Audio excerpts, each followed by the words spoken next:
Welcome to the Cold-Blooded Truth. Ooh, cold-blooded, that's cold. Yo, what is the deal, y'all? What is the deal? It's your boy, it's I, DJ Coleblooded. Tune into another segment of the Cold-Blooded Truth podcast. Shout out to all the grateful ones at the crib watching, tuning in. Appreciate y'all. We live at I Am Studios here in Pittsburgh, and I got very special guests in the building.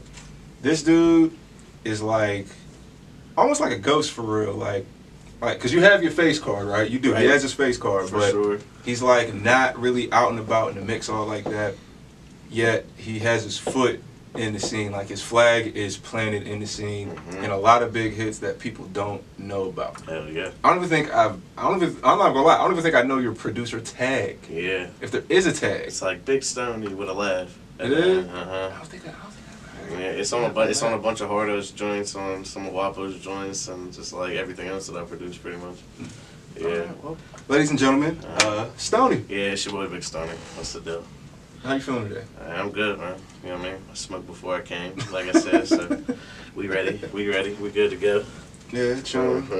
So, just to kick things off, man, where are you from originally? Carnegie. Really? Mm-hmm. Like near McDonald's? That's like no. Crafton? Like near Crafton? Yeah, it's like near Crafton. So like, I like moved around like a bunch, like when I was like little and shit, like to like from the time I was 5 to like 13, between like 5 different places. But like by the time like where we settled at like was Carnegie and shit, and like that's where I went to high school and graduated from. So all right, so let's get like elementary school. Where's Stoney at in the world? I think I was at South Park. Okay. South Park, and then Brownsville for a little bit, and then Sheridan for a while, and then I want to sit back to Carnegie then.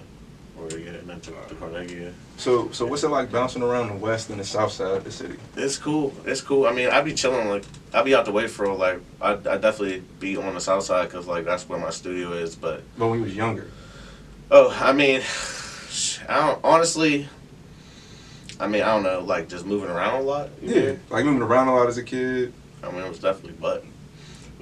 It's like hard to like keep friends and stuff like that, and it's like that was the time where like cell phones wasn't really like big yet. You know what I'm saying? And I didn't even get a cell phone until I was in like 7th grade. So it was like the friends that you did have, like you was talking on the house phone and stuff like that. You know what I'm saying? So it's like after you move, like you're only there for a year or 2 years, and then you move. It's like you start meeting new people, so like you lose touch. But it's like just the same thing over and over again, type shit. You know what I'm saying? But honestly, it's like at the end of the day, though, like when it plays out and you grow up and you get older, like it don't really matter because the people that you end up having in your life, like not necessarily is gonna be like the people from high school. Like I don't talk to anybody from high school. Like I still got like mad love from like for a lot of people from high school. Like but it's like they ain't doing what I'm doing now. Like they ain't into what I'm into. Like I need to be surrounded by people who got the same goals and is like doing the same shit that I'm doing. Like I feel like that's what everybody in life should do. Like if they want to succeed, like you got to keep like-minded people around you. You know what I'm saying? So it's just like I got like-minded people around me. And it's like I said, I still got big love for like a lot of people and shit. But like that ain't the people that I'm talking to like on a daily basis or like linking up with and shit and like creating and shit. You know what I'm saying? Them is just like people that you just find throughout your life. You know what I'm saying? So yeah. So all right. So what's like middle school and high school like for you? That's like middle school is like when I figured out that I wanted to like do music and shit. You know what I'm saying? That's like when I first started writing. I want to say I was in 8th grade. I was in 8th grade. Yeah. I remember like my cousin had just moved in with me and shit, and like me and him both had started writing raps and shit. You know what I'm saying? And I was like I said, it was the old phones at the time. You know what I'm saying? So I would have like the computer speaker playing a beat and had a phone recording and like just rapping it into the phone and shit, you know what I'm saying? So I was doing that for a while and shit. And then not for a while, honestly, for like a couple months. And then I met Mike Neal, you know what I'm saying? And shout out to Mike. Mike on the camera today. My dog for life, for real, because if it wasn't for him, I probably wouldn't be sitting here right now, honestly. Like he was like the changing factor, like that made it real for me, because I was like 14, 15, and he was like making music at the time too, and it's like he had already like been in studios and like had access to him and shit, and he basically came in and like took me under his wing and like paid for all my studio time for like basically until I was like 18, I think. You know what I'm saying? Yeah. And What age? From what age to? From 18? like 14 or 15 to like 18. So for like 3 years, like he was paying for my studio time for you know what I'm saying? So like, and then like, you know what studio? It used to be this one on the west that my man Sal used to run. I don't even know what it was called, but it's not there no more. And then there was MCM Studios with Mike Hit. Okay, shout out to Mike. That was that for a while. I bring Mike up here. And then after that, like Mike. shortly after that, like shortly after that is when I started my studio. Like right after I graduated high school. No thoughts on college or anything like no, that? I did have thoughts on college, but I couldn't get in. Like I just wanted to go to IUP to party and shit, but like my GPA from high school was just bad because I just didn't care. So like I didn't get accepted. You know what I mean? But you know what I mean? It was a blessing because that's what led me to opening and starting my own studio, like which opened a lot of doors like for me and like got me where I am today. And like I was still able to just go up there and party, which was ultimately what I wanted anyway, without wasting all that money and shit like that. You know what I'm saying? Yeah, tell me about it. But yeah, I mean, so like I opened up my studio at 19. You know what I mean? All right, describe the setup. Like set the scene. Like Stoney. Matter of fact, so let's backtrack a little bit. So you're writing raps. Yeah. And in high school, Mike comes through, starts plugging you in with the studio, and you're rapping. Yeah. Where's the producing come in? Are you just at the studio and you're like, bro, what is that? Like, how do I use this? Like the beats? Yeah. SoundClick was big at the time, so like most rappers at the time were getting their beats off of either YouTube or SoundClick. So like SoundClick, it had like Johnny Giuliano beats on there, like Sledger and like just like all type of people, like, you know what I'm saying, like all type of producers. So like there would just be a bunch of beats on there that you could download. Some was free and some wasn't, but it's like that's why like back then you would hear a lot more songs that had that purchase your tracks today in it. Yeah. Because we was just, you know what I mean, just ripping them bitches off the site. So you know what I mean, like that's really like where I was getting most of my beats, like until I actually started like meeting producers and building relationships with producers, you know what I'm saying? And then like from that point I never used another like YouTube beat or nothing like that again. And then I like became a beat maker myself. You know what I'm saying? Okay. Like, what was the first setup like So the first setup it was in Carnegie. It was in my homie's garage. Well, it was in his parents' garage, and they let us set it up in there. And at first it was just like it was a decent size, but like at first it was just like a garage, you know what I'm saying? Like it was like a detached garage, so it was cool, but you know what I mean? It was like wood beam ceilings, like stone floors, stone walls, you know what I mean? So it was like that for probably the first year. What equipment did you have? We had decent equipment. I mean, I had a Neumann TLM 103, like off the rip. That was the first mic that I bought. I had actually ended up buying the computer off of that Sal dude, the first studio that I ever went to, because he was getting out of it. So I had actually ended up buying the computer that he used to record me on off of him, and that ended up being my first studio computer, and it was already like fully loaded with all the like plugins and shit like that. Like I just had to learn it. Like it really took me like, and I mean I did it every day, but it really took me like 2-3 years to like start getting good at it, and to like actually start like making a name like for myself as an engineer too. Like I think like honestly it really all changed like when I moved to the South Side though. Like the Carnegie shit, like that was cool. Like it was nice, and it was a nice, like I feel like it was a good practice period for me. But then when I got down to the South Side, that's when it really all like got real. And you know what I'm saying? Like that's like when I met Wapo and me and him started doing like everything, you know what I'm saying? And shit just like grew from that, you know what I mean? And it's just more opportunities after that. All right, so when did you meet Wapo? When did I move down to the South Side? Like 2000. That's a better question. 2014. Okay. Let's say. Wait, no. 2015. I'm sorry. All right, so 2015, like you moved, like 2015. Yeah. moved down to the South. And how'd you meet Wappa? Like, what was that like? So I had already had a relationship with his manager, Taylor Maglin. You know what I'm saying? Okay. Because he was like big with the sound, like on the SoundCloud scene at the time, and he was doing like a lot of my promo for me. So one day he had just hit me up like, "Yo, I got this kid that I'm managing. And like he's it. You know what I'm saying? Like I want you to like record him. You know what I'm saying?" And so like he sent him to me, and like we just, you know what I mean, we just started working, and like through time we developed like a friendship and shit too, you know what I'm saying? And like shit just started going crazy. Like I really got to watch his like growth like for multiple years, like, and watch him grow as an artist, like even like for example, like from him doing like freestyling his songs, like doing like the punching in like bar for bar, like I say that he was the first in the Berg that was really doing that shit and doing it like at that level, like making songs like that hard, doing it like and quick too. Like it's a lot of people, you know what I'm saying? Like I'm an engineer, so I see a lot of people's processes, and it's like a lot of people it'll take somebody 2-3 hours to do a whole song like that, but it's like he would do it in 20-30 minutes, like, you know what I'm saying? And it's like at first, like when he first started doing it, like it would take him a little bit longer, you know what I'm saying? It's like, and honestly, like at first I was telling him like, nah, bro, like just keep writing, you know what I'm saying? Because like at first, like it wasn't crazy, but it got better and better and better, and it's just like one day he came in and like for a session and Shut up, Siri.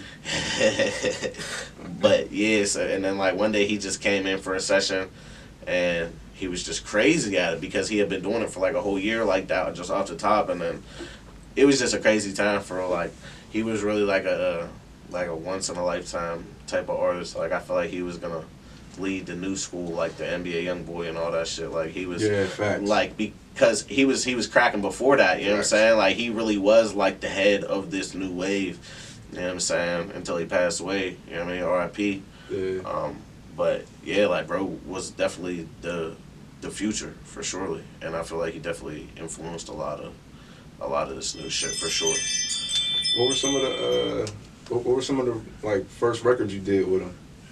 Or some of your favorite records you did with him? I'm about to say the first. I'm gonna say like the very first record that we actually did was one of the Stoney Digital ones. Was the very first. It was the Stoney Digital one from Wapanese, because I ended up doing what's it called?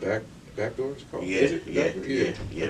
Backdoor. So yeah, that was the first one that we did, and then we did the rest of Wapanese.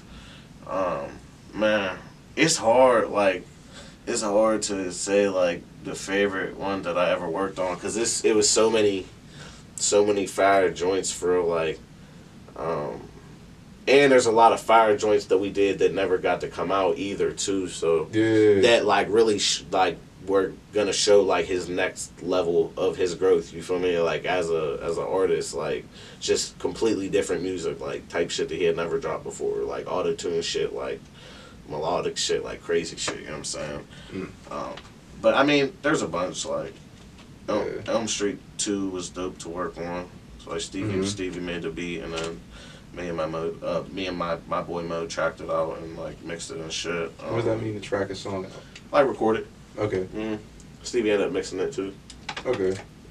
I'm pretty sure Stevie ended up mixing it too, mixing that one. Yeah, man. Rest in peace to Wappa, man. What's it like collaborating with other producers and engineers? It's cool.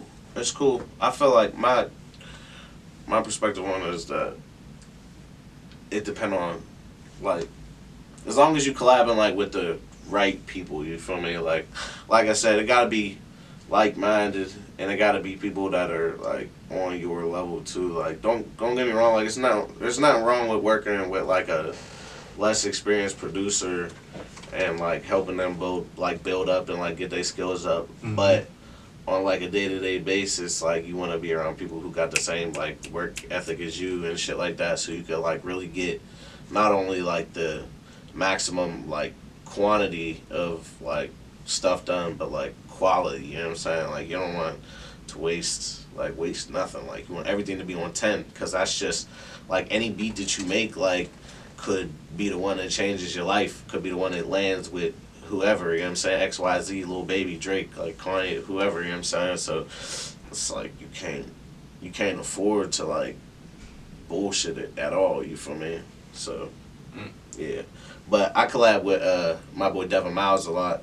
Me and him actually like we've been collabing like dinner every day for like the last year for like on beats and shit. Like me and him actually just recently decided to like do like pretty much give ourselves like a producing like group name. You know what I'm saying? Just so it's like because we make so much stuff together, and it just makes sense. You know what I'm saying? So we ended up calling it Too Shady.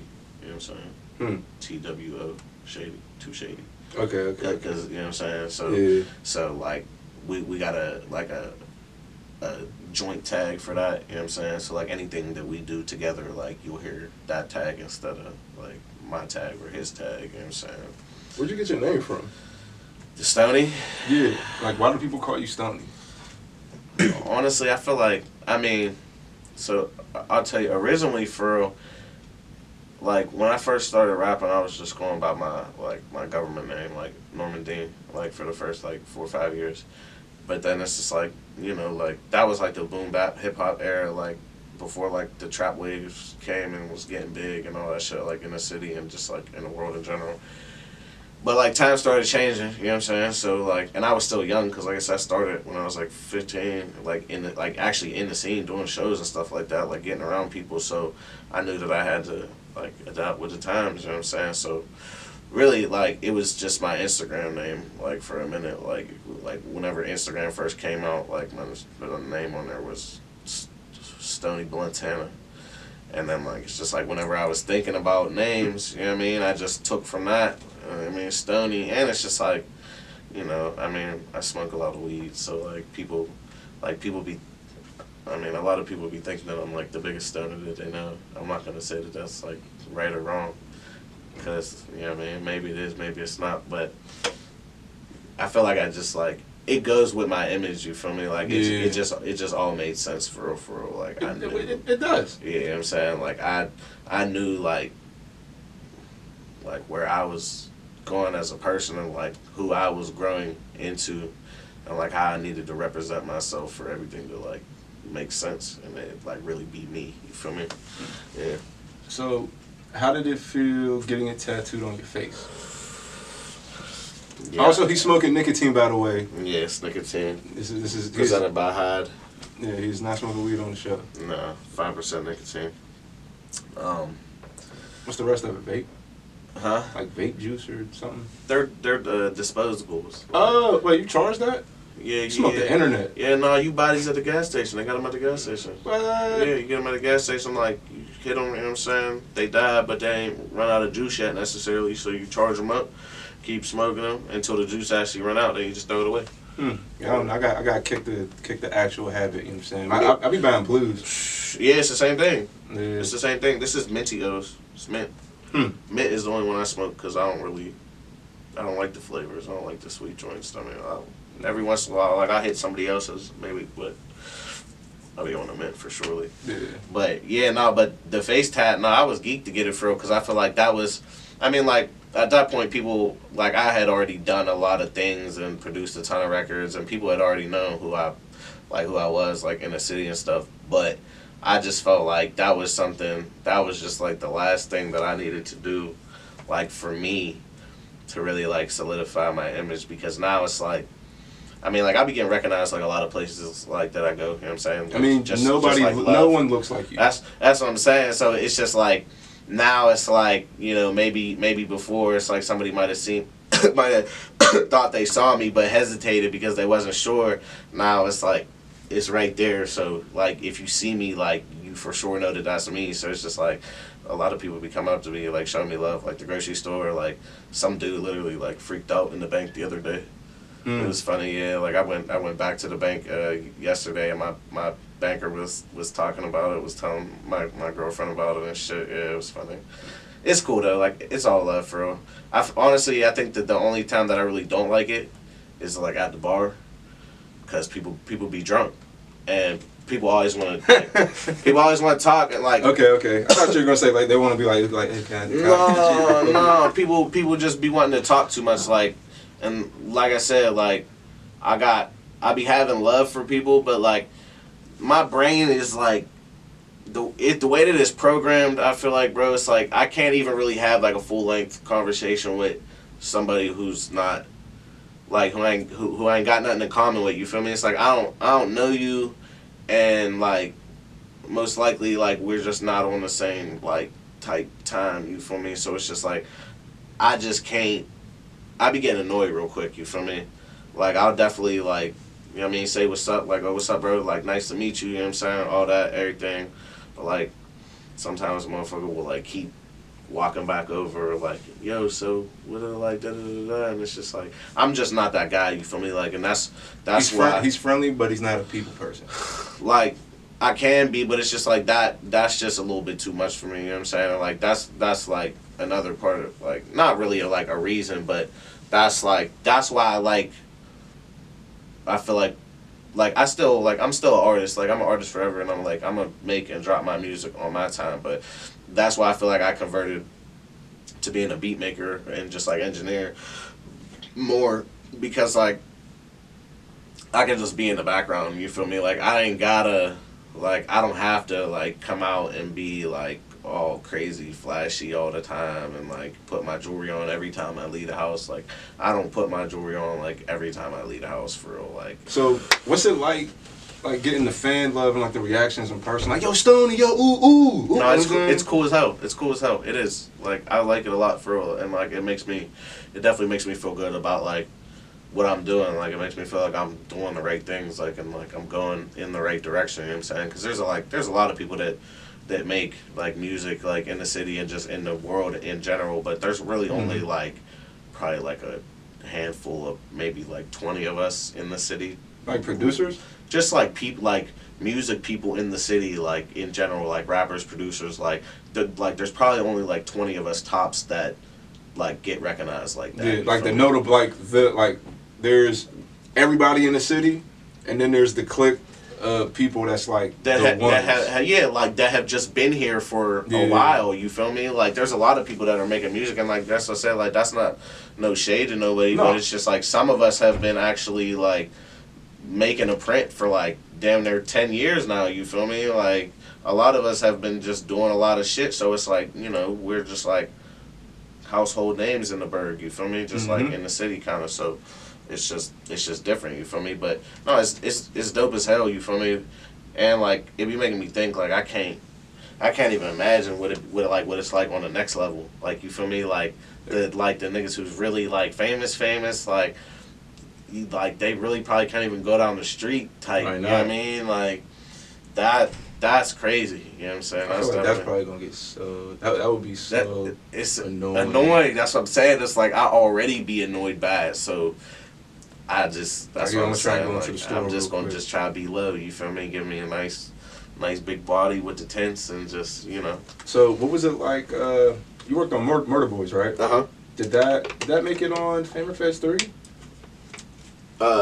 Yeah. No. That was on. No, that was on just like a whole project. Nah, that whole project here. Let me pull it up so we could quote the project correctly.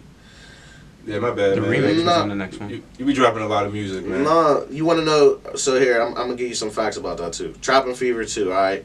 So Trappin' Fever 2 was the project, and we actually did that whole project. Like, so this is when Stevie had. This is a song with Hardo, Pusheisty, and Don't Tell Me. Deasley. Yeah. So this is when Stevie B had the mansion out in LA, right? And I was living with him out there at the time, and Hard was out there. And we had basically made that entire project over like a couple days span. Like, you know what I'm saying? Like me and Stevie would just cook the beats up right there from scratch. Hard would write, and then he would go in there and record. And then me and Stevie would just take turns mixing them. You know what I'm saying? And like we basically, I think it was really only like 3 days tops. Like, cause it wasn't like we was like recording like all day every day. It's like we would do like 2. You know what I'm saying? Like, go do something else. Like, did he send it off to Pusheisty, or was he like there? No. He sent like the original was just like the original that has the music video is just Hard and Deasley. You know what I'm saying? And then he sent it to Pooh with the open verse for the remix, and he sent it back. You know what I'm saying? They were supposed to do the video, but you know what I'm saying? They didn't get to do it before. You know what I'm saying? But yeah. So Yeah, no, that was dope for us. That's what I said. Like we really just banged out that whole project in like a couple of days, just on some. That's how we work. You feel me? Like it's that easy. What was it like doing the Sada Baby record? That was dope too. Yeah, it was just dope. Like working on all them joints for like just being able to make them beats and like just really get like songs with them type of people on there. You know what I'm saying? Like that's like one big thing. Like Hard has done like a lot of songs with like bigger artists on my beats. You feel me? 24 hours. 24 Hours, Lil B. Like a lot of people, a bass guy, yeah, that one didn't come out. The 24 Hours one didn't come out either. But there's a whole crazy video that we shot to that at the mansion too out there. All right, so coming from Carnegie, yeah, and bouncing around, you know, being the I'll say light skin. I don't know if you're like Syrian or I'm just half black, half white. All right, so just light skin. Being a light skin kid from the West and the South Side. Pittsburgh, you run around doing your thing, you start producing, rapping, you start out in the garage, your homies' people's garage, with a decent setup. Yeah. And you fast forward about, let's say, 10 years later, maybe not even that, and now you're in a mansion with Stevie B, Hardo, and you guys are just recording songs. And nobody's bothering you. No. We had like a full like shout out to the homie B. Like it was his mansion. Like he was the one who was. Who's B? It was just our homie who was like Stevie signed to him. You know what I'm saying? Like Okay. he basically like he run a label. You know what I'm saying? Right. He run a label. And King Lee Records. and he run a cannabis company. You know what I'm saying? So it was his setup. Like he just really believed in Stevie and believed in everybody and just got that spot and just really built like a super fire studio in there and just let boys just create, you know what I'm saying? Like we had art like us out there living with us, just doing content every day. We had my boy G Create, you know what I mean, crazy videographer, director, like he's still out there shooting hella like movies, you know what I'm saying? Like it was definitely a nice setup, you know what I'm saying? It was a great experience, like to be able to actually like live and stay out there in that type of situation for like a, you know what I'm saying, for that time, because it's like when you live in that type of crib too, like that crib bought us a lot of opportunities. I ain't gonna lie. What do you mean? Not the crib alone, but it's the look.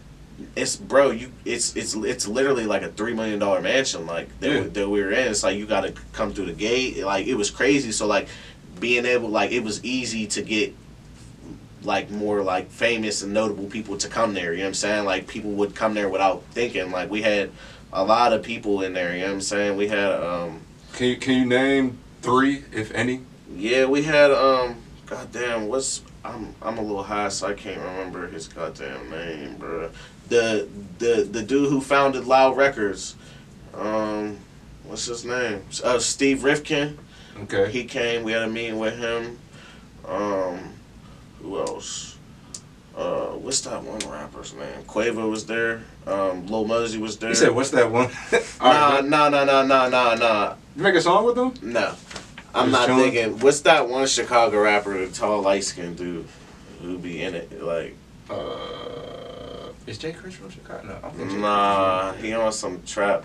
Something Breezy or something, maybe? 600 Breezy? 600 Breezy, yeah. We had him in the studio. Like, we was just chilling and just talking. Like, we just sent him some beats. Like, sent him off with a beat pack. I don't know if he ever used anything. We never heard nothing back. But he was cool, though. He was actually, like, super chill in person, for real.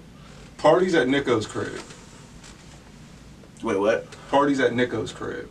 Nico's? Nico. Weren't you there? Daily Bread Nico. Oh yeah. Yeah, that's where I met you at. Yeah. Wow, yeah, that was a little bit far back. My memories from that time are starting to fade, I'm not gonna lie. I'm starting to lose memories, bruh. Yeah, man, I remember I think used to fuck with Daily Bread heavy. We were literally at every Daily Bread function. Mm-hmm. Like, we were at every function for years. Like we were throwing shows like twice a month. Like we were really like super active in the scene for a lot of years. You know what I'm saying? That was like also a part of like how I like made my print too, because like it was on scene. It was as an artist. You know what I'm saying? Like it was definitely as a like just as much as an artist as it was like a engineer and producer. You know what I'm saying? So. Like I said, it's just now that I'm shifting into this more producing. But yeah, no, I miss those times, man. Yeah. Those are the times when the scene it felt like it had some organization and it was really alive. You feel me? You know what I'm saying? Like, that's when it was fun. It was more fun. It was a little bit more. Mm-hmm. You know what I mean? I feel like it's just running rampant now. It's just everybody raps, everybody makes music. You know what I mean? I know you know that. I'm sure you got 1,000 people a day trying to send you songs to play. Yeah, I was gonna say, when you say like people recognizing you like out in public, like I'm starting to get that now, and it also gets like it gets a little annoying sometimes. Like like nobody's ever stopped me in public and like started rapping yet. Which if you want to do that, that's cool. That's the worst one. Like if you want to do that, cool. Go ahead. I'm not gonna stop you. Do your thing. But when it gets to be like over and over, it's like DJing a party. And you get request after request after request, and you're just trying to do your job. Right. Like sometimes it's like with the DMs and the questions, it'd be like you can't answer everybody. You can't answer everybody. You can't please everybody. No. You can't get to everybody. And sometimes you really got to meet people. You have to meet people on their level because some people really don't know. Like, bro, they'll walk up. Oh, what's up, bro? Bro, you make beats? Can you make me a beat? And then you rap, right? I'll look at you crazy. I'd be like, bro, can you engineer? But they might not know. They might have just heard about you 2 minutes ago when they saw you. Right. And then they walk up to you and they're really like hopeful. You know what I'm saying? Like they really want to like work with you. Like, what's up? What's up? Don't walk up to me, bro. You make beats? Nah, bro, I just DJ. All right. Bro, so you DJ? Yeah, I just said that, All right. So I won't say like I just said that, but I'll be like, yeah, bro, I just DJ. All right, bro. So you could play my jam on the radio?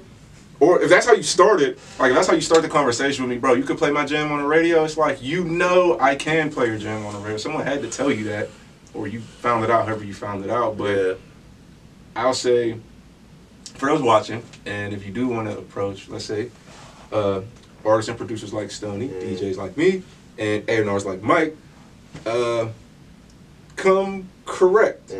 Come correct, please. Not saying that like to be like a dick, but like come correct as far as like, you know how, let's say you go somewhere and it's real like if you were gonna go walk into Universal Records right now and you were gonna have a meeting, you might make a list of certain points you want to hit, or at least go over it. Right. Do some shit like that. You gotta have some leverage, or you gotta have an offer. Yeah, I mean, just prepare yourself. You just gotta come correct. Like you just can't come on some unprofessional. You know what I mean? Like it's just a difference. Like it works sometimes. Sometimes it's cool. I mean, if you really serious, but 9 times out of 10 people just be, you know what I mean, talking out their ass. So it's a good practice to have to like be prepared and like study something depending on whatever it is you want. Yeah, for sure. Yeah, y'all could approach me though. I'm a cool guy. Oh yeah, you could always approach my one of my pet peeves is people who will try to talk your price down. Oh yeah. Cause like it's like this is the thing, like it's different prices for different levels, you feel me? Like I'll like for example, like you could go on my BeatStars and buy a beat that I have on there for $50. If you hit me up and ask me for a beat for a lease, you know what I'm saying? And it's just like a local artist, like it's gonna be $100. Like I'm gonna give you a lease for $100. If you want it exclusive, I need $1,000. You feel me? You know what I'm saying? If like a slightly bigger artist who's verified and actually got a budget and is actually making money off their music, you know what I'm saying? Want to buy a beat exclusive, alright, it might be $2,500. You feel me? If gonna want to buy a beat, it might be 20 bands up front. You feel me? Like it's different for everybody. Like I don't never try to like wax nobody. You feel me? Like I charge people according to like what is like a proper budget for like people on their level. You know what I'm saying? Like I'm not about like, of course, like, you know, like this is how I make my living. So like, of course I need to make money, but it's not about the money for me. You know what I'm saying? Like I just want to make amazing music at the end of the day and just be a part of like amazing music. You feel me? Like, and it's like, yeah, I get to get paid like while doing that, but it's like I said, I'm not trying to, that's not the reason why I do it though. You feel me? That's just one of the perks of it. You know what I'm saying? Like, so I'm not in here just trying to like take your money. I'm just trying to make great music with you. And that's also why like I don't even like record a ton of people or like produce for like a ton of people. I mean, obviously like I send my like all my beats out for like placements with bigger artists, but as far as like local artists, I really only work with like a handful of artists because like you said, people gotta come crack and people gotta be on the right type time, and it's like I don't got time to sit here for 3 hours while you try to make one song. You feel me? Like Like, if that's your pace, that's cool, but I'm not the engineer for you then, because, like, you gotta understand the engineer, like, that'll burn you out. You know what I'm saying? You've been sitting here pressing the space bar for the last 3 hours, just bored. You all high, you bored, like, you know what I mean? And then it's like you don't even want to do the next song if there is more time than that. And then a lot of the time, people will literally record up until the last 5 minutes of the session, and then it expects you to give them a full mix. And it's like, bro, like, or then expects you to mix it on your own time. It's like, bro, no, like, you know what I'm saying? Like, the way that we do it in Pittsburgh, like, the way it's set up, like, talk about it. Nah, for real, cause it's a good look the way we do it in Pittsburgh, bro. Like, how do we do it? Cause, like, as far as like studios and engineers, cause I know like we're pretty much all like this. Like, it's a flat rate for the studio time. Like, I charge $60 an hour. You know what I'm saying? And the mixing and the mastering is included. Like, but it's in the allotted time. You feel me? So like, if you only give me 5 minutes to mix it at the end of the session, like, I'm only gonna be able to touch it up a little bit. You know what I'm saying? So it's like we gonna have to finish it next time you come in. You know what I'm saying? And there's nothing wrong with that, because in other cities, studios will be 60, 50 an hour just to record no mix, then $150 per song for the mix, another $150 for the master, you know what I'm saying, $200 for the beat. Like, you might have just ended up having to spend $500-$600 on one song just to get it all the way done in another studio in another city. And it's like, we doing it for $60 an hour flat, you feel me? Like, that's a good deal, but people don't be realizing, because people ain't never been nowhere else. They don't know. Like, they never been anywhere else to experience how it really is. Like, a lot of people is gonna have rude awakenings for like, that's why I feel like it really ain't no way, but I wish it was some way just to have like a quality control over what comes out of the city, you feel me? Like, I wish that it wasn't so easy for everybody to just make music now, you know what I'm saying? Because everybody think they can make music, and like, that'd be making it harder for the people who actually can, because it's hundreds of thousands of songs being uploaded to the internet every day, and it's like, you could be the most talented one, but your shit gonna get lost in translation unless you found a way to make it stand out, like, more ways, or you got the right connections, or, you know what I'm saying, shit like that.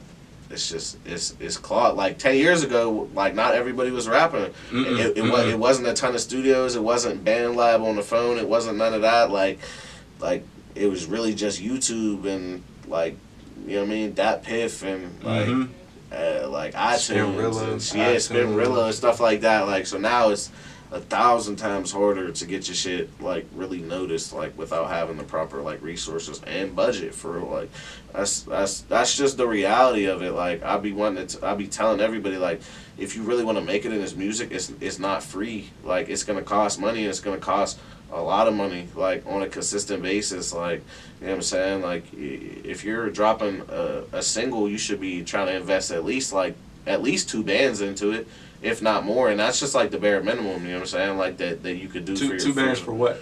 I mean, it just depends on what you have access to, too, and that's the other thing, because it's just like, nowadays with the internet, like, it's all type of, like, quote unquote services online, and it's like, it's hard to even know, like, what's real, like, for these new upcoming artists, like, nowadays and shit, you know what I'm saying? And a lot of people is paying for views on purpose, and a lot of people is just using these services and just getting fake views and not even really, like, knowing, like, initially, you know what I'm saying? So, like, it's hard for people, you know what I'm saying? Like, it's just hard, like, you know, like, I'm blessed now just that, like, with the shit that I do and, like, the artists that I work with, like, you know, I've made enough connections over the years to where, like, everything can get taken care of properly, you feel me? But it's like, for the upcoming artists, it's just really like a fish in the water you trying to catch. Like, you really don't know for them, you know what I'm saying? Can't even, like, really tell nobody, like, yo, do this, do that. I mean, the best thing to do, honestly, though, and it's free, is TikTok. Because that's what a lot of kids blowing up every day. They music blowing up every day off of TikTok. And TikTok is free, man. You get on there, try to build a fan base, you know what I mean? Post videos to your music every day. Like, literally, I follow and, like, work with multiple, like, artists that I found on TikTok, like, when they, like, made their TikTok, I had a couple thousand followers, and now their shit has, like, grown a bunch, you know what I'm saying? So, like, TikTok and like Spotify. Like if you can get like some legitimate Spotify playlisting, like those are the things to focus on. You know what I'm saying? Because them is really the only two things that you can even really like, not like manipulate, but like really like push on. Because you can't like Apple Music don't do that. You feel me? Like they just gonna pick you up if they pick you up. You feel me? Like on Spotify, you can actually submit to get on to the editorial playlist. So it's like if you could get some traction on TikTok and you could get some traction on some editorial playlists and you could do that consistently, you know what I mean, once a month for a year, you're probably gonna be in a really good place. You know what I'm saying? All right, so you got a song on TikTok with like 50 million plays. Yeah, it's like 50 million like total like accumulated like is it like views on TikTok. Yeah. Is it the Corvette song? It's the Fast Car song. It's called Fast Car. Yeah. And the crazy thing about it though too, yeah, there's like 16,000 like total videos, and then like the total plays between all of them. You're one of those you're one of those dudes like cause I started getting into reels, like really watching them, and like I'll save the music all the time. Like you're one of those people. Yeah, for sure. Like how does that feel? I mean, no, it's cool. And it's real. Yeah, like, yeah, it's dope. And like the crazy thing about it is like that song, like I dropped that song like maybe like 3 years ago. Honestly, it's like when I originally dropped it, because it's a song that I recorded out in LA, and one day I just went on TikTok and I was on my Explore page and I seen a video with my song over it, and I clicked the sound, and it was like there's 1,000 videos to it right now. And I found the original video, and it was like some like foreign like sports car video, and then like from there I literally just watched it go up like every day from 1,000 videos to 2,000 videos to 3,000 to 4,000, and now it's at 16,000, and it's like I guess it's like a slow climb from now. Like it's like plateauing. Yeah, like it's pretty much like plateaued. You know what I'm saying? But it did like, you know what I'm saying, like 50 million like total like streams on there. Yeah. Does that count as streams? Like it don't count as streams. It counts like it does pay out, but it's not like really. It's nothing crazy though. TikTok only even pays like actual creators like $100 for every like million plays like on their page. Yeah. So it's like even if it did, what would it be, like $500 or something? It's not. But I don't even think that it would be that because they're not my videos. I mean, like it's my sound, so I don't know. It should get some. If anything, it would be like a 50-50 split. So yeah, that's like $250. It should count as something. But that ain't nothing for TikTok. Like if you were to do that on Spotify, like Spotify, you get $4,000 for every million streams. Yeah. So, and that's another reason why I was talking about saying like focus on the Spotify too, because if you could get your shit moving on Spotify, you gonna make money that you could keep reinvesting into yourself and into your craft too. Like once you actually start getting streams and shit like that, like that's just money for you to put towards your career. I mean, or put towards your bills, put towards whatever. But that's free money to put into your craft if you really want to do it. You know what I'm saying? So how'd you feel after you ran over Drake?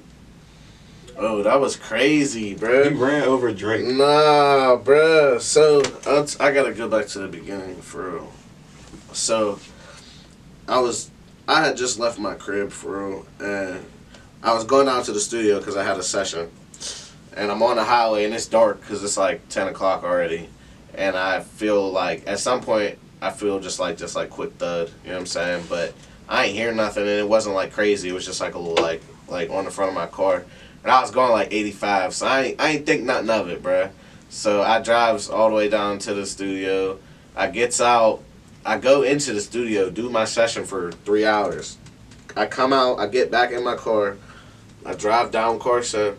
I stop at a Gecko along the way, you know what I'm saying? And I go in. I get some food, whatever. I come out. There's people standing around my car. And I walk out and I see it. It's like in the grill of my car, dog. And it's just crazy because literally I drove down Carson with that shit hanging out my grill And I swear people was looking at me that day, and you ran over Drake, Stoney. Bruh, but the crazy thing though, he ran over an owl. He lived though. Yeah. He lived though. He ended up living though. Like some crazy crackhead dude, the gecko pulled him out, and then I don't know. He just stood there, big ass owl. Yeah. I mean, he was just laying there. He was laying there like he was playing dead after he got pulled out, because it was like hella people standing around him, so I'm sure he was like in shock and shit. Yeah, but, y'all ain't about to get me. But apparently, I don't know, because they had the police come to like do something with it or some shit like that, and I left. You know what I'm saying? they said that they was gonna just throw it in the garbage or kill it or something like that. But I guess nobody did nothing with it. And the next morning, my homie girlfriend worked at that gecko, and he has seen my post, and he hit me up, and he was like, yeah, my girl found that owl this morning and saved it. It was just walking around the parking lot. Like, it was just up walking around. Like, its wings was definitely broke, so it couldn't fly, but it was cool. It was just walking around. Like, he sent me a picture of it. Like, it was cool for real. It was straight. So it lived, and then the animal rescue ended up coming to get it, and then they actually said it's like a endangered species, like, of owl too. Man, I even think owls like were in Pittsburgh. It must have just. You know what I'm saying? Like, have you ever heard an owl here? You heard owl noises? A couple times. But I was on the highway though. You know what I'm saying? Didn't even notice? No, bro. You see it fly? No, bro. That's what I'm saying. And that shit was literally chilling to my grill for like 3+ hours before I even knew, and it actually got pulled out. So the fact that it survived after actually being in there for multiple hours after getting hit was crazy. Yeah, but yeah, I don't know. I mean, that was wild. Yeah. What was I gonna say? Your radiator get hot if it's up there. I don't know how that type of car. It was right on it. Like, you know what I'm saying? I think that it was damn near. It was right, because that's where it flew into. Like, I have like my grill that covers my engine, and like the grill that covers the radiator, and it had broke through the radiator grill. So it was probably warm as hell. It was probably down there chilling whole time for real. Bro, right now. it was cold as hell too. Like, that was probably the warmest he'd been in his life. That might have saved him being in the radiator. I'm not even gonna lie, it might have saved his life. What's your thoughts on the Pittsburgh music scene, man? Earlier you said you wish it was more organized how it used to be. Yeah. Versus now it's kind of like sporadic. Yeah. Yeah. No. I mean, we definitely got, like, we still got a ton of talent. Like, we got a ton of talent. We got a nice handful of polished talent. You know what I'm saying? Like, polished, like, right mindset, people with the right mindset. And because a lot of this shit is like a mindset thing too. Like, you gotta have the right, like, thought process to do this music shit. You know what I'm saying? Like, you can't. Here's an example. For example, like, criticism. You know what I'm saying? Like, you can't go off the deep end every time somebody say that they don't like your song, or every time a hater want to troll you. Like, you can't let that shit get to you. If that shit gets to you, this shit ain't for you, because everybody always gonna have an opinion. You know what I'm saying? Like, this shit is art at the end of the day, and people criticize everything, just like we criticize food and we criticize people. I mean, your music's gonna get criticized, so it's like you take it in stride and, like, learn and realize the difference between somebody who's hating and somebody who's actually giving you real life constructive criticism. You know what I'm saying? Because that's the thing. Like, all the people that I work with, we got an open, like, relationship to the point where I could give them open criticism, like, open, you know, like, opinions, like, this song ain't it. You know what I'm saying? Like, redo that take, that ain't it. You know what I'm saying? Like, and it's not no hard feelings. Like, it's just the truth, because why are we gonna waste our time and energy on this one right here if it ain't it? Let's just start from scratch and figure out a new vibe. You feel me? Like, so yeah, that's just one thing. You know what I'm saying? But then even on top of that, just sacrifice, like, the time that it takes to do this shit to, like, a full level. I mean, like, I've been doing this full time for 6 years now. I mean, like actually, like, not had, like, a job, like a 9 to 5, like 7 years maybe now, maybe even 8. Nah, like 6, because it took me like 2-3 years to really get the studio off the ground to where I could actually make a living off of it. You know what I'm saying? And then like other things come into play, but it's like literally every day. I mean, every day I'm putting in, you know, like 8 to 15 hours, like, and you got to be able to like do that if you really want to be great. Like there's, like I said, there's a lot of people. There's a lot of artists in the city who are decent. There's artists who are good. There's artists who are great. There's artists who are top tier, like amazing. You know what I'm saying? And it's like the time that you put into it is the difference in which one you are. You feel me? Like you only get out what you put in. You know what I'm saying? So if you can only put 30 minutes a day into your craft, you're not gonna see what the person who's putting 12 hours a day into their craft is seeing. You know what I'm saying? And it's not realistic. And a lot of people feel like they should too. Like that's why a lot of people who make music get mad, because they do like the very bare minimum and think that like all of a sudden everybody's supposed to like their shit and share their shit and all that stuff. And it's just like, it's just not how it works. You got to earn people's respect. You got to earn people's support.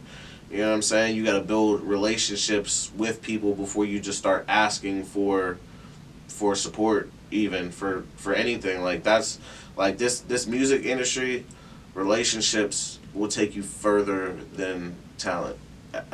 And if you have both, that's even better. You know what I'm saying? But it's the relationships that you make that will take you to where you're trying to get. You know what I'm saying? Because, you know, you can DM anybody in the world and ask them for XYZ, but it's like, why would they? You know what I'm saying? It's like, sometimes you just gotta wait until you get into the right situation to meet a person, you know what I'm saying? Get to have a genuine interaction, you know what I mean? And then just like build from there. Like you gotta build with people, like in this game. Like nobody just wants to give something to somebody that they don't know, you feel me? Like all the people that I work with, like on some like serious like industry stuff, like we really got like relationship, like we really trust each other, like, you know what I'm saying? It didn't start off on no like, I need this from you, I need this from you. Like I got people that I work with, man, we might have met 4 times or 5 times and had 20 phone calls before we even really did any music shit, you feel me? Like, so it's like that's more important, because then it's like once you have a relationship with somebody and y'all cool like that, like it ain't nothing to just do whatever, you feel me? Like whether it's a feature or a beat or a plugging you up with somebody or whatever it may be, it's like, I mean, it's better to focus on actually, you know what I mean, like getting people to really fuck with you, you know what I'm saying? And like not everybody's gonna fuck with you, so it's like you gotta realize what situations are worth like trying and what ain't, you know what I'm saying? Like you gotta feel everything out and make sure that it's right for you at the end of the day, you know what I'm saying? So, you know what I mean? If you get into a situation and shit's cool and you feel like it's right, it's just like you gotta take advantage of that, you know what I'm saying, and really just build on that, because that, like I said, people will open doors for you like that. That's how doors open, is through relationships, you know what I'm saying? So, what's an untold truth about the music industry?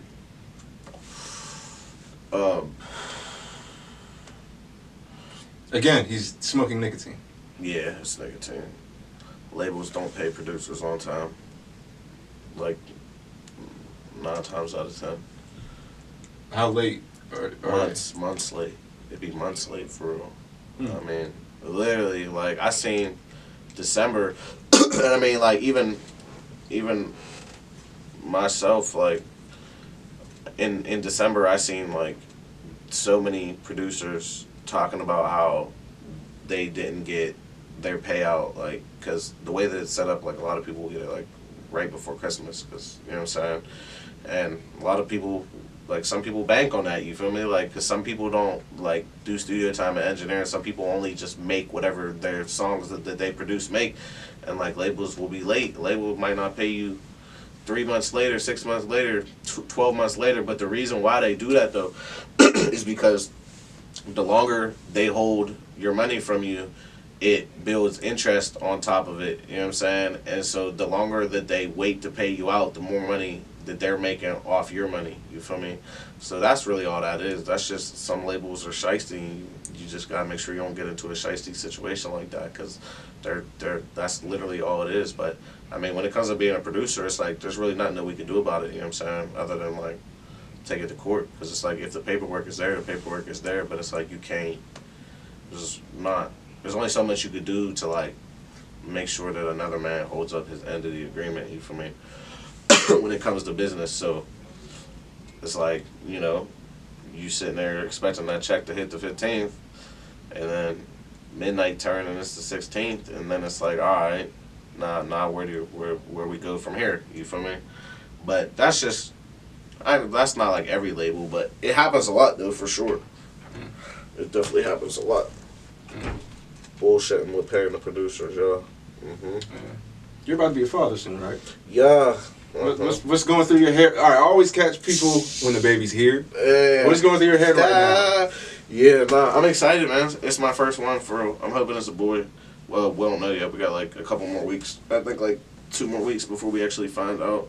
But then we don't have to end up waiting like another like week or two, because we're not gonna find out like when we find out, because we gotta wait for the gender reveal. So you want to find out? Okay. We gonna find out at the gender reveal. So, but yeah. I mean, I'm hoping for a boy, but I'll be happy either way. But nah, I'm excited though. You know what I'm saying? Like I got a good woman. You know what I'm saying? Like she really holds it down, and we really like we're really like that. You know what I'm saying? Like we never argue or no shit like that. She just really cool as hell and really support me and like understand what I do. Like, you know what I'm saying? Like this is what I do and this is who I am, you know what I'm saying? And like it's like if you accept me, that you accept that too, you know what I'm saying? And she really does, you know what I'm saying? And that's another like dope part about it, you know what I'm saying? Because I know that, you know, with this baby coming and everything, and like, you know, we both got family, so we're gonna have a lot of support and help, you know what I'm saying?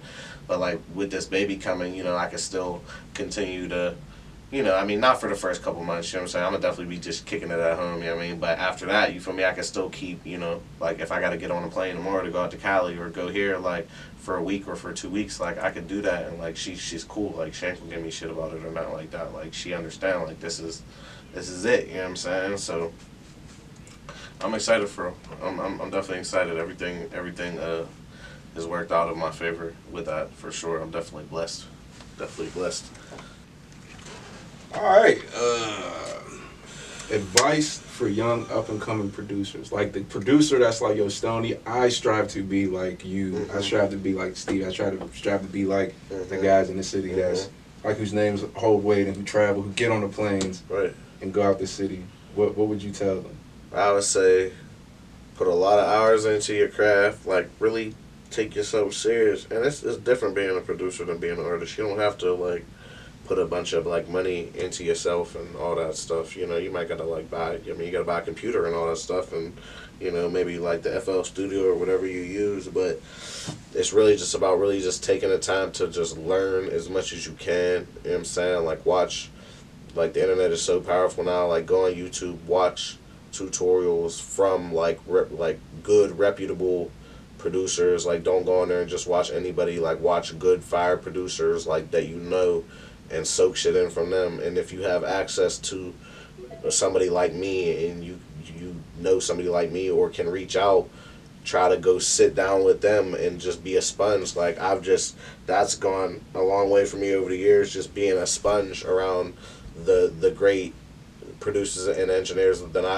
I've been able to have access to, you know what I'm saying? So be a sponge, you know, learn all you can on your own too, you know what I'm saying?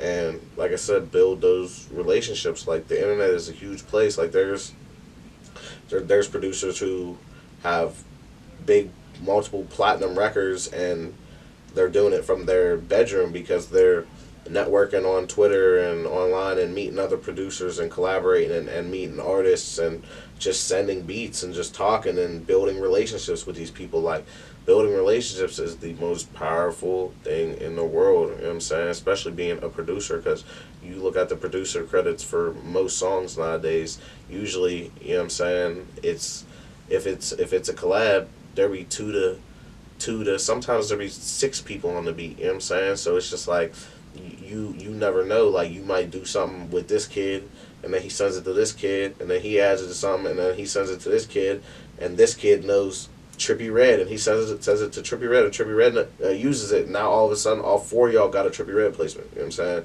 So it's just like that. The possibilities from you building relationships with other producers and with artists as a producer is the best thing, you know what I'm saying? But like I said, you got to work on your craft first, you know what I'm saying? You can't be hitting these people up and, you know, sending them shit in his ass, you know what I'm saying? Because then that's your one shot. Like, you know what I mean? I know, you know, if somebody hit me up, they might be like, yo, let me send you some melodies to listen, and if you like them, put some drums on them. I'm like, all right.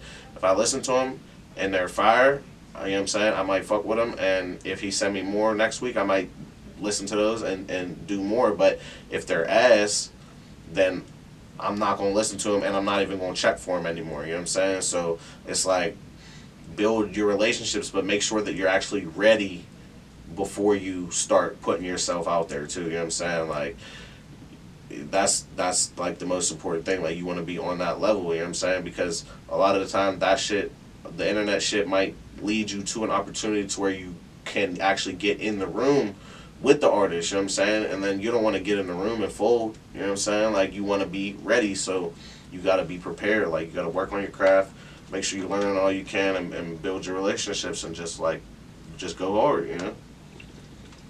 It was a good interview, man. You talk a lot.